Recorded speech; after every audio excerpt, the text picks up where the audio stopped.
Today, I will show you some examples of the Prometric exam questions for lab technician.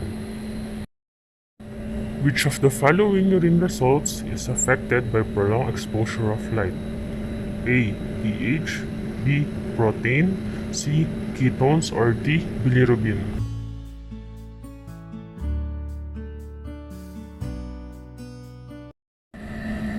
The correct answer is bilirubin because the other analytes are not degraded or will not be affected by light. Urine samples should be examined within 1 hour of voiding because A. RBCs and Cas agglutinate on standing for several hours at room temperature. B. Urobilinogen increases and bilirubin decreases after prolonged exposure to light. C. Bacterial contamination will cause alkalinization of the urine. Or D. Ketones will increase due to bacterial and cellular metabolism.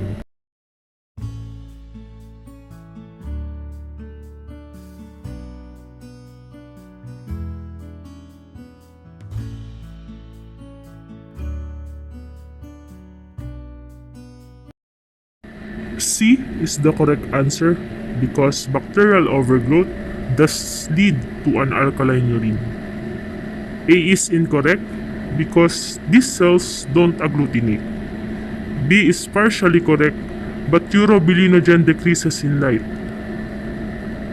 D is false because ketones are produced by fat metabolism in the patient. An ammonia-like odor is characteristically associated with urine from patients who A. are diabetic, B. have hepatitis, C. have an infection with Proteus species, or D. have a yeast infection.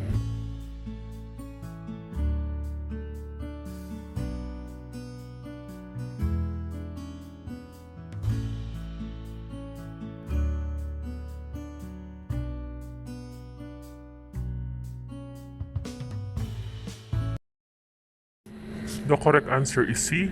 Patient who have an infection with Proteus species. Proteus species, they are urease positive. And ammonia, it is the byproduct of the urea breakdown. The clarity of a urine sample should be determined A.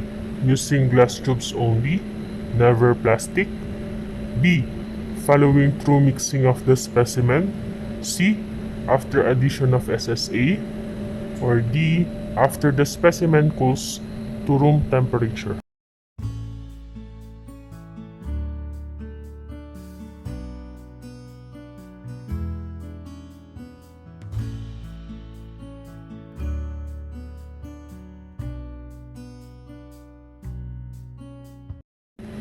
Answer is letter B, following through mixing of the specimen.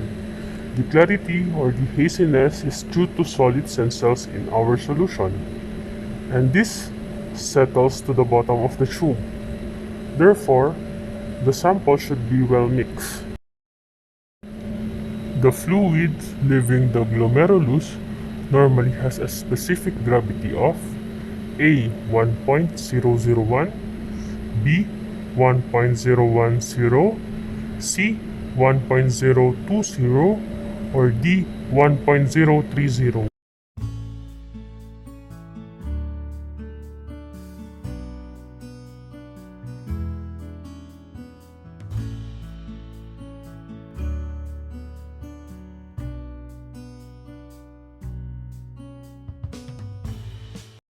The correct answer is B. 1.010, or is also called as isosthenoric. The specific gravity less than 1.010 is termed hyposthenoric, while the specific gravity that is greater than 1.010 is called hypersthenoric. The yellow color of urine is primarily due to A. urochrome, B. bilirubin, C. methemoglobin, and D. urobilin.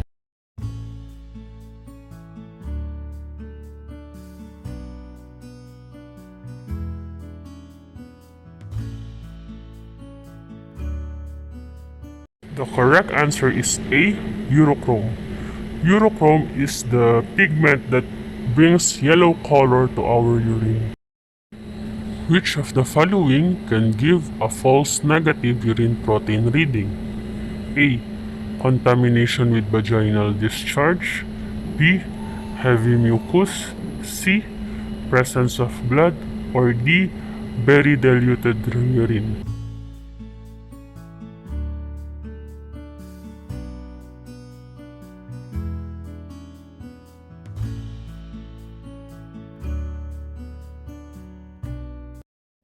The correct answer is letter D.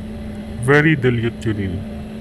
Letters A, B, and C gives false positive urine protein results. Microscopic analysis of a urine specimen yields a moderate amount of red blood cells in spite of a negative result for occult blood using a reagent strip. The technologist should determine if this patient has taken A. Vitamin C, B. Diuretics, C. High blood pressure medicine, or D. Antibiotics.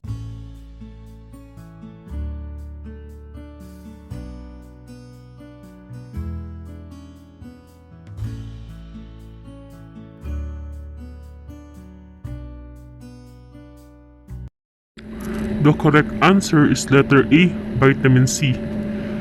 Ascorbic acid gives negative result for occult blood because it inhibits reactions that uses peroxidase. When using the sulfosalicylic acid test, false positive protein results may occur in the presence of A. Ketones, B.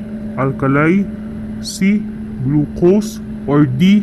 Radiographic contrast media.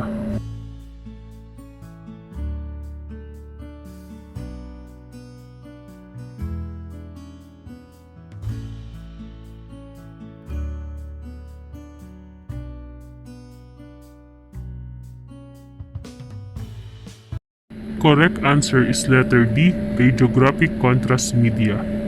Sulfosalicylic acid tests have a principle of precipitation, and radiographic dye will precipitate SSA, therefore having a false positive protein result. Cessation of urine flow is called A. Oliguria, B. Polyuria, C. Nocturia, or D. Anuria.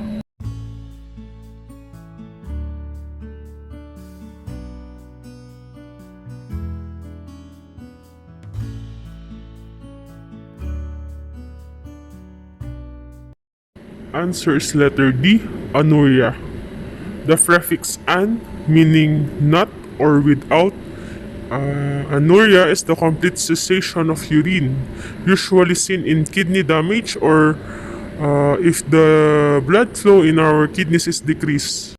For a normal individual, the average volume of urine per day is 1,200 to 1,500.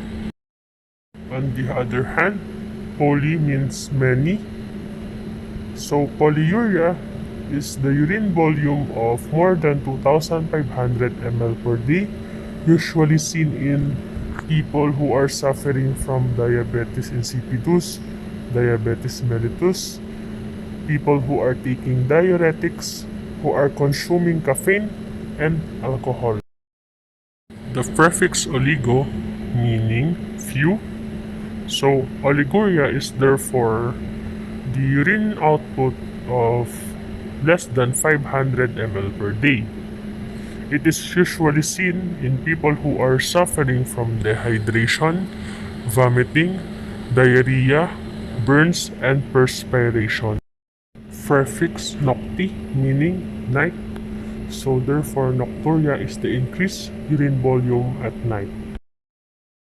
Routine screening of urine samples for glycosuria is performed primarily to detect A. Glucose, B. Galactose, C.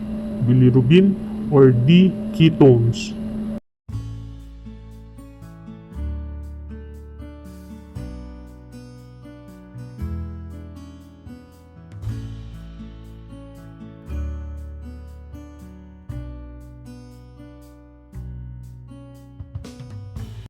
The correct answer is letter A, glucose, because the glucose biochemical strip is specific for the detection of glucose and will never or not detect galactose.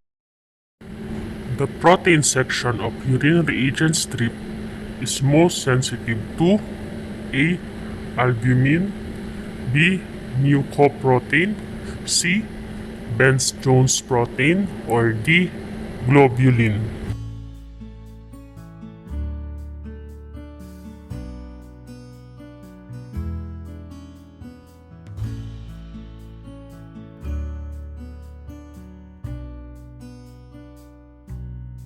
The correct answer is letter A, albumin, which is the most abundant plasma protein and it is relatively small. Urine reagent strip is done to look for nephropathy. And in nephropathy, albumin will be the most abundant protein in our urine. Therefore, albumin is the answer. Which of the following reagents is used to react with ketones in the urine? Letter A, sodium nitroprusside. Letter B, acetoacetic acid. Letter C, acetone. Letter D, beta-hydroxybutyric acid.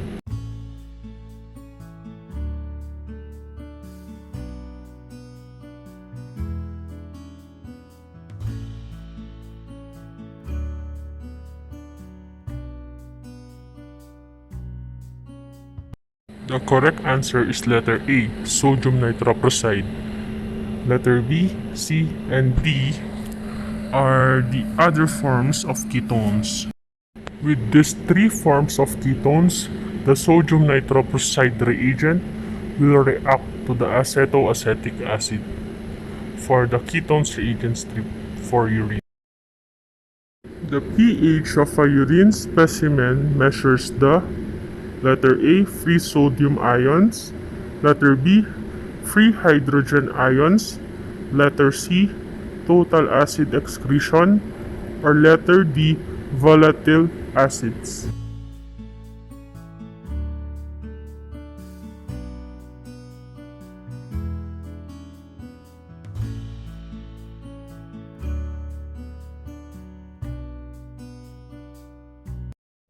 The answer is letter B, free hydrogen ions. Urine reagent strips should be stored in a letter A, refrigerator. Letter B, incubator. Letter C, cool dry place.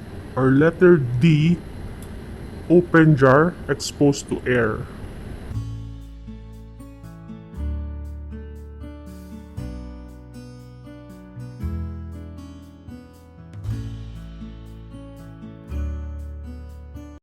The correct answer is letter C, cool dry place. Why? Because we must prevent it from picking up moisture. It should be stored in a dark, tightly capped bottle that is not exposed to light.